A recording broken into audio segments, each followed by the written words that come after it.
Embla Books presents The Pantomime Murders, the second adventure in the Clara Vale series, written by Fiona Veitch Smith and read by Hannah Genesius.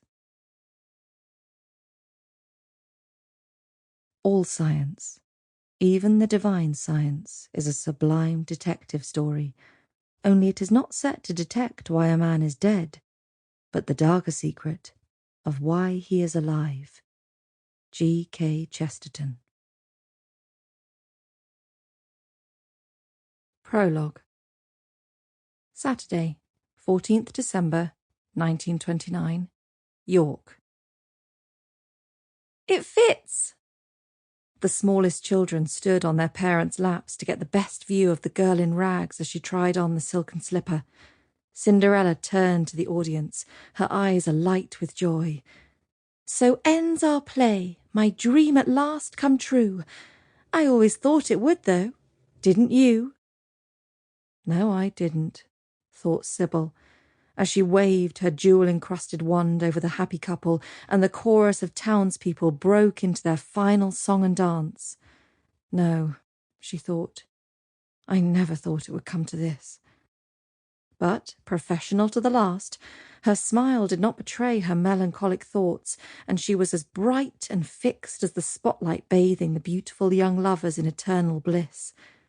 Sybil kept the beneficent smile on her face all through the 3 curtain calls as the theatre-goers of York said their final goodbye to the pantomime troupe who had entertained them for 2 weeks.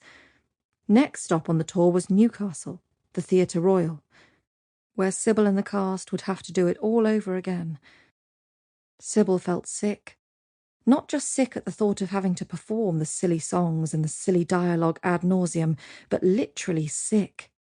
She rushed into the wings, barged past Baron Bombard, the Uglies and Billy Buttons, the latter swearing at her with a broad Geordie accent, and just made it into the dressing room before she fell to her knees and vomited into a waste-paper basket. She'd been feeling ill all day, and that on top of a rash she'd developed a few days earlier. She'd put it down to sensitivity to the new brand of tinted face cream she was using. She had smeared it on her face, arms, neck, and chest to give the fairy godmother an ethereal quality, but it had some kind of reaction to it. She had a week now before rehearsals started again up in Newcastle, time to let her skin recover. She would revert to her old cream after that. Sybil wiped her mouth on the hem of her skirt. She was shaky and clammy and had a blazing headache. The lights around her dressing-table mirror were like sharp pinpricks stabbing into her eyes. She rose unsteadily to her feet and made her way to the stool, slumping onto it. Still quivering, she removed her elaborate Marie Antoinette wig, then used cotton wool and cold cream to take off her makeup. She looked at herself in the mirror, her image blurring in and out. Was she coming down with the flu? She should probably have an early night. She didn't have the energy to take off her fairy godmother gown, so she just put on her coat and hat over the top of it and made her way unsteadily to the dressing-room door.